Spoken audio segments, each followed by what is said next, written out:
Cerita rakyat Ande-Ande Lumut. Pada suatu hari, ada seorang putri dari kerajaan Kediri yang tersesat. Karena pada saat itu, di kerajaan Kediri sedang tertimpa musibah, sehingga mengakibatkan putri hilang ingatan. Putri itu bernama Dewi Sekartaji. Tak lama ia menemukan sebuah rumah.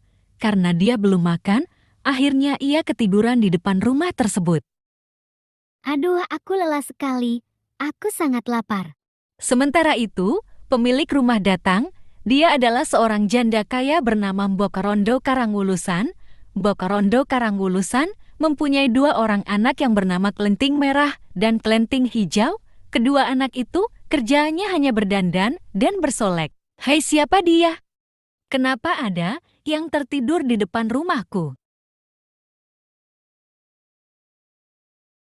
Hai, siapa kamu? Kenapa kau di sini? Aku tidak ingat namaku. Aku berjalan dan berhenti di sini karena lelah. Aku tidak punya tujuan. Kalau begitu tinggallah bersamaku, kau akan kuangkat menjadi anakku. Namamu sekarang adalah Klenting Kuning, dan orang memanggilku Mbok Rondo Karangwulusan, orang terkaya di desa ini. Sungguh, terima kasih Mbok. Akan kubalas jasamu. Ayo kita masuk, putriku yang lain menungguku di rumah. Hei anak-anak, kemarilah. Siapa dia? Dia adalah Klenting Kuning, ia akan menjadi saudara kalian.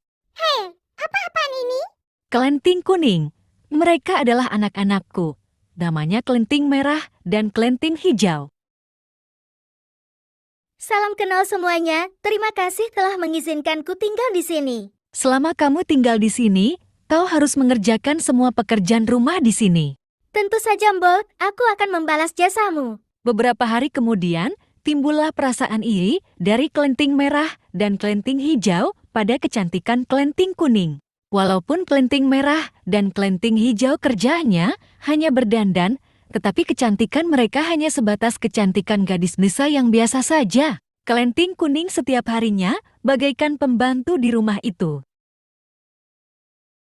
Hai Klenting Kuning, bajuku sudah kau cuci belum? Maaf Klenting Merah, aku belum mencucinya. Pekerjaan rumahku belum selesai. Beraninya kau menolak perintahku, sekarang juga cepatlah kau pergi ke sungai, cuci semua bajuku. Tunggu, punyaku sekalian juga ya. Cepat-cepat besok mau ku pakai. Baiklah.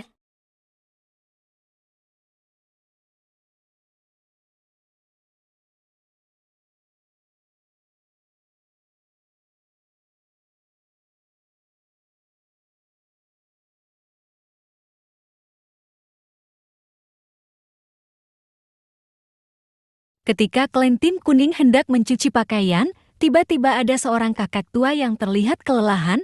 Kakek tua itu ingin minum, karena merasa iba, Klenting Kuning memberikan bekal minumnya. Kakak kau tidak apa-apa. Aku sangat kau senju. Kalau begitu kakak minum saja minumanku ya. Terima kasih Ju. Aku sangat berterima kasih. Ini kakak diminum ya. Segaria, akan ku bantu pekerjaanmu Ju. Tidak usah Ken, biar aku sendiri aja. Biar ku bantu. Wow, sangat menakjubkan. Kakek di mana kau? Sang kakek ternyata bukan orang sembarangan, ia menghilang secara tiba-tiba.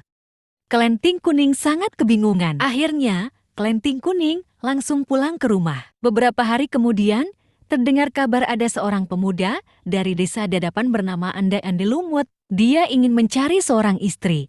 Ia pun membuat sayembara. Hei anak-anak, ibu mendengar anak Mbok Rondo Dadapan ingin membuat sayembara untuk memilih seorang istri. Apakah kalian berminat? Aku mau Bu, pasti dia memilihku. Hei, tentu saja dia yang memilihku. Setelah mendengar kabar tersebut, Klenting Kuning juga ingin ikut. Tetapi Klenting Kuning harus berpenampilan jelek. Bok, bolehkah aku ikut? Kalau kau ingin ikut, kau tidak boleh berdandan. Baiklah Mbok, asal aku boleh ikut. Di tengah jalan, Klenting Kuning bertemu dengan kakek yang pernah ia tolong waktu hendak mencuci di sungai.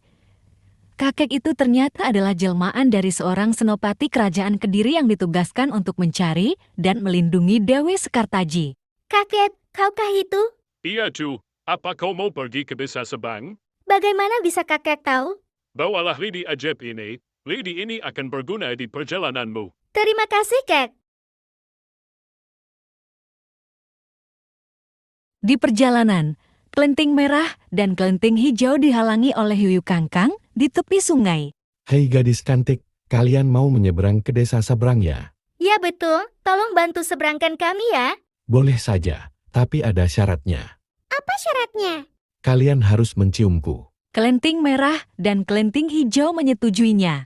Sesaat kemudian, datanglah kelenting kuning dengan penampilannya yang jelek. Ia dihadang oleh hiu kangkang di tepi sungai.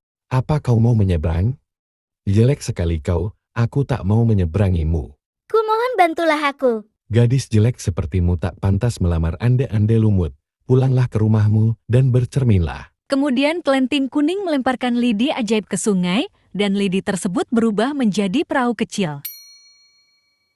Kelenting kuning pun menaikinya dan menyeberangi sungai ke desa Dadapan. Sementara itu, kelenting merah dan kelenting hijau telah sampai di rumah ande-ande lumut. Kelenting merah dan kelenting hijau mengatakan maksud dan tujuan kedatangannya kepada Mbok Rondo Dadapan. Mbok Rondo Dadapan menerima kedatangan mereka. Nak, ini ada gadis-gadis cantik dari desa seberang. Kalian memang cantik, tapi aku tak sudi menerima bekas yuyu kangkang. Apa maksudmu? Hai, kami datang kemari dengan susah payah. Kenapa kau bicara seperti itu?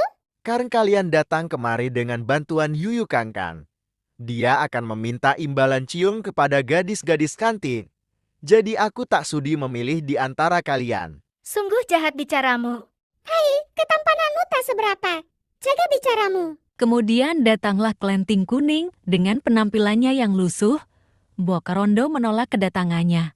Tetapi kelenting kuning tetap berusaha. Akhirnya Mbok Rondo mempersilahkan kelenting kuning masuk. Hei, kau mau melamar anakku? Banyak gadis-gadis cantik yang ditolaknya, apalagi dirimu yang kumal dan lusuh, lebih baik kau pulanglah. Tolong, Bom, aku mohon izinkan aku menemui ande-ande lumut. Tunggu di sini, akan kusampaikan kepada anakku. Nak, di luar ada gadis yang ingin menemuimu, tetapi penampilannya sangat lusuh. Mbok jangan melihat penampilan luarnya. Suruh dia masuk, aku akan menilainya. Baiklah, nak. Hei nak, masuklah ke dalam, anakku menunggumu. Ah, terima kasih, Mbok. Hei, siapa namamu? Namaku Kelenting Kuning. Aku datang ingin melamarmu. Ya, aku sudah tahu. Aku menerimamu. Apa? Sesungguhnya gadis ini mampu menjaga kehormatan dirinya. Tidak seperti gadis-gadis lainnya, ia tak sudi dijamah yuyu kangkang. Dialah calon istri yang terbaik untukku.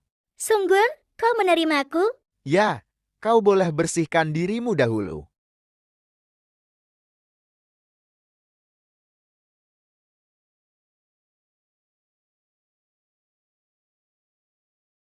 Ketika kelenting kuning sudah membersihkan diri, betapa kagetnya ande-ande lumut melihatnya. Kecantikan kelenting kuning terpancar. Kecantikan yang terpancar itu rupanya tidak asing bagi ande-ande lumut. Dewi Sekartaji, ini aku Panji Asmorobangun. Aku kekasihmu. Sungguh, Dewi Sekartaji adalah namaku dan Kai kekasihku? Ya, kau adalah putri kerajaan Kediri. Seketika itu, semua orang yang melihat tercengang, begitu juga dengan saudara angkat kelenting kuning. Mereka kaget ketika mengetahui kalau kelenting kuning adalah Dewi Sekartaji dan ande-ande lumut adalah Panji Asmorobangun. Mbok Rondo Dadapan pun kaget mengetahui anak angkatnya adalah seorang pangeran.